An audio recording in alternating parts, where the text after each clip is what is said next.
चे निकाल हाती आलेले आहेत आणि दिग्गजांना या निकालात धक्का देखील बसलेला आहे। महाविकास आघाडीने कुठेतरी मुसंडी मारलेली आहे आणि महायुती नेमकी कुठे कमी पडली आहे, काय सांगाल? काल लोकसभेचे जे निकाल लागले, खरं हा जनतेने दिलेला कौल आहे तो आम्हाला मान्यच आहे, परंतु आम्हाला इतरांवर टीका करण्यापेक्षा आमच्या काय चुका झाल्यात हे आम्हाला दुरुस्त करणं गरजेचं वाटतं। खऱ्या अर्थानं आमच्या युतीमधल्या जागा वाटपाच्या मध्ये जो केंद्रबिंदू होता तो होता सर्वे। त्या सर्वेच्या नावाखाली अनेक सीटा ज्या काही आता थोड्या बहुत बदलल्या गेल्या, त्याच्यामुळे सुद्धा एक लॉस हा आम्हाला झालेला आहे, हे मी स्पष्टपणे मान्य करतो। यांनी एक सर्वे आणला, त्यांनी एक सर्वे आणला, तो सर्वे असा म्हणतो, तो सर्वे असा म्हणतो, आणि त्या सर्वेच्या याच्यामध्ये जो आम्हाला थोडासा ओव्हर कॉन्फिडन्स झाला होता ना, त्यामुळं आम्हाला बसलेला हा फटका आहे असं आम्ही मानतो। जागा वाटप झाल्यानंतर सुद्धा शेवटच्या क्षणाला जेव्हा उमेदवाराला कमी वेळ मिळतो त्यावेळेला त्या मतदारसंघापर्यंत पोहोचण्यापर्यंत अनेक काही राजकारण घडलेलं असतं आणि त्याच पद्धतीने तर राजकारण घडलेलं आहे, ही आमची बाजू आहे। परंतु स्पष्टपणे बोललं पाहिजे, कधीतरी या गोष्टीचा सुद्धा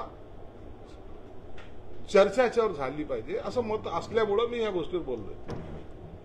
राहिला निकालाचा प्रश्न, तर निकालाच्या प्रश्नामध्ये फक्त आम्ही जे काही सीटा लढवल्या होत्या, जवळपास 15 सीट लढवल्या तर 7 सीट जिंकल्यात, त्या मानाने आमचा स्ट्राईक रेट हा अत्यंत चांगला आहे, इतरांपेक्षा निश्चित चांगला आहे। उभाटा गटाच्या किंवा त्या आघाडीचा जी काही युती झाली होती त्या युतीचा खऱ्या अर्थानं बेनिफिट हा काँग्रेसला झालेला आहे, हे सर्वजण आपण पाहताय।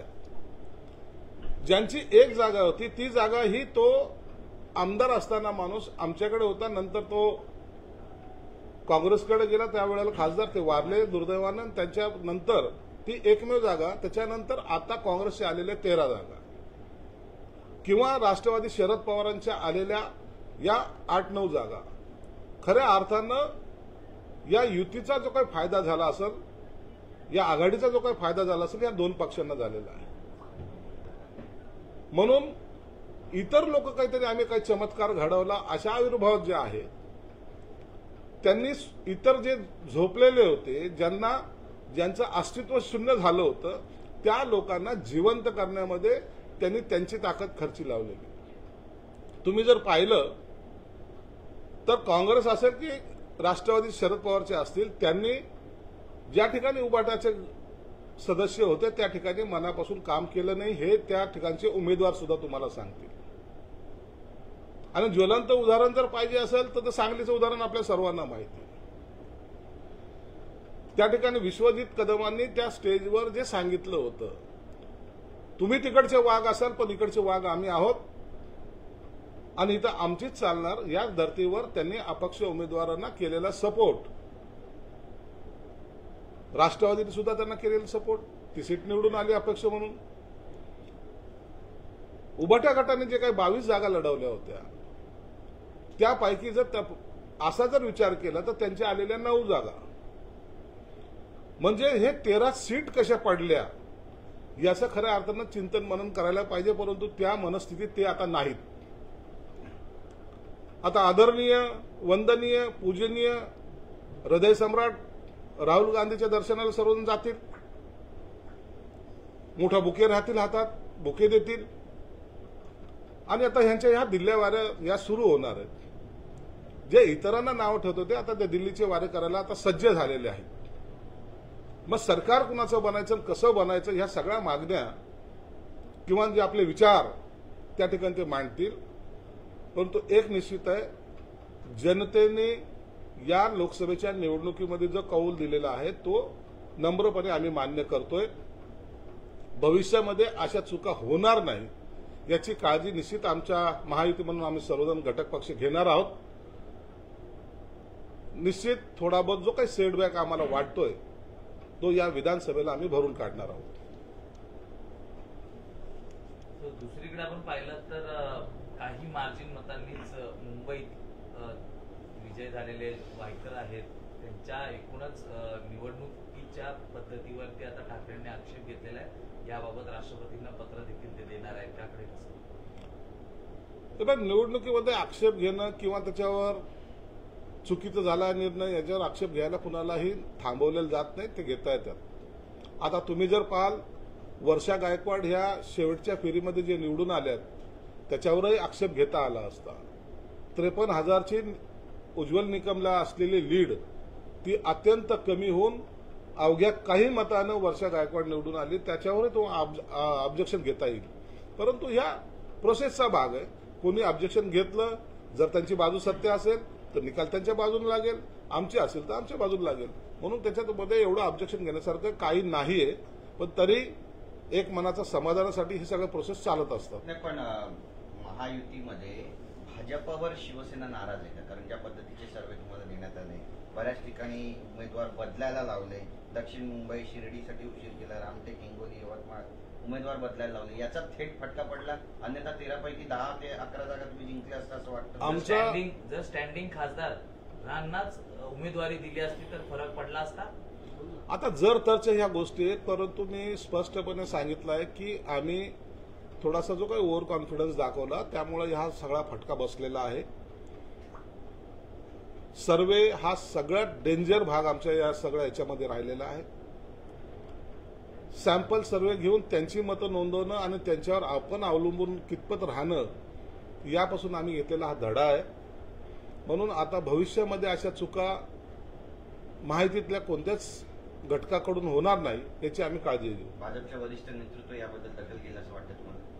निश्चित सगळेजण दखल घेतील, कारण की हा जो पराभव जो आहे तो प्रत्येक पक्षांना लागू बेस आहे, तो घेऊन आम्ही वाटचाल करतोय आणि त्या वाटचालीला त्यांनी जनतेने दिलेली ती साथ आहे.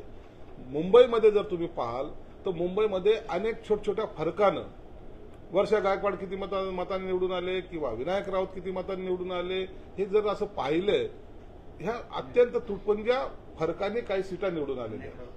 अरविंद सावंत, विनायक राऊत का अरविंद सावंत ते दोन्ही जोडी एकच दिसते.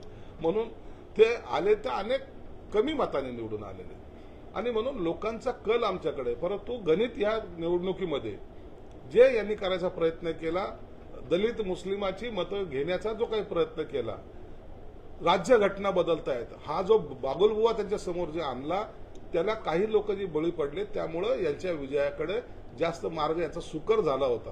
परंतु ठीक आहे, काही काळ हे चालतं, परंतु भविष्यामध्ये पुन्हा यांना रिव्हर्स हे जावंच लागेल. सर, संजय राऊतांनी भविष्यवाणी केली, ते म्हणतात चंद्रबाबू नायडू हे एनडीए सोबत जाणार नाही.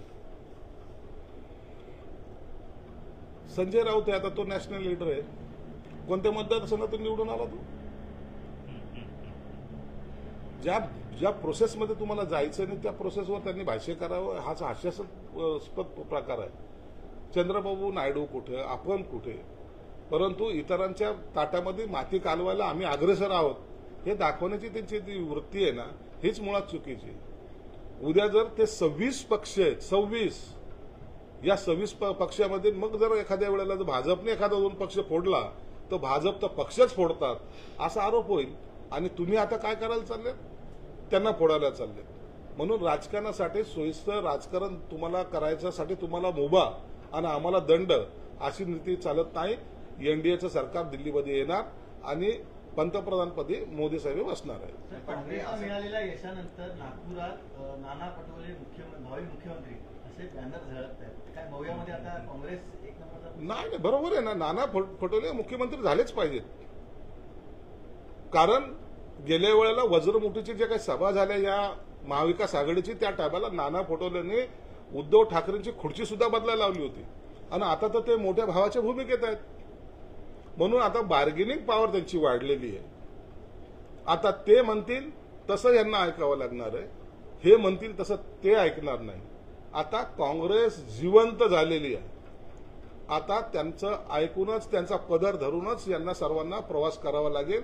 म्हणून नाना पटोलेने मुख्यमंत्री काय, उद्या आणखीन काही जरी मागणी केली तर तो हट्ट पुरवणं हे आघाडीचा धर्म असणार आहे. पण नाना पटोले आणि संजय राऊतांवर ज्या पद्धतीने टीका करतायत, म्हणजे संजय राऊत तर फार विद्वान आहे, त्यामुळे कुठेतरी धुसफूस आहे. धुसफूस तर आहेच ना. म्हणून तर नाना पटोलेने एक दिवस अगोदर सांगितलं, तुम्ही ज्या शाळेत शिकला ती शाळा काँग्रेसने बांधली होती. आता ते हेच म्हणणार आहे की तुमची युती आमच्यामुळे, युती झाल्यामुळे तुमच्या आलेल्या त्या सीट आहेत. नसता आम्ही तुम्हाला घरातून बाहेर काढू, हा इशारा नाना पटोलेंनी दिलेला आहे. म्हणून हा ही झकपक तर चालणारच आहे. आणि पुढच्या वेळेला जेव्हा बार्गेनिंगचा टाइम येईल त्या टायमाला काँग्रेस हे सर्वात जास्त सीटं मागण्यामध्ये अग्रेसर राहणार. पण संजय राऊत पण म्हणतायत की वेळ आली तेव्हा आम्ही बोलू, आम्ही काही गोट्या खेळणारे नाही. आता बोल ना म्हणा, आता बोल. आता नाना पटोले, आदरणीय नाना पटोले म्हणावं लागणार आहे. आता सन्माननीय नाना पटोले म्हणावं लागणार आहे. आणि म्हणून तोंडात दम नसताना सुद्धा जे काही बडबड आपण करतोय त्याचा परिणाम आता भोगावा लागणार आहे. काँग्रेस राष्ट्रवादीवर जाऊ नका, शिवसेना प्रमुखाचं वाक्य होतं. आता त्यांच्या दाराजात जाऊन झाडू मारायची वेळ आता आपल्यावर येणार आहे. संजय राऊतांनी पंतप्रधान नरेंद्र मोदींवर टीका केली. ते म्हणतात नरेंद्र मोदी यांची गॅरंटी राहिली नाहीये, नरेंद्र मोदी यांचा पराभव झालाय, नरेंद्र मोदी हा ब्रँड नसून ब्रँडी आहे. काही सीटा निवडून आल्यानंतर असलेला हा अहंकार आहे. अहंकारची भाषा बोलायला आता त्याने सुरुवात केलेली आहे, परंतु ही जास्त काळ टिकणार नाही. नरेंद्र मोदी आहे. त्यांनी जगाच्या इतर देशांना सुद्धा भारतासमोर नमवलंय. ते नरेंद्र मोदी या अशा छोट्या मोठ्या कॉमेंट्सला दाद देत नाहीत.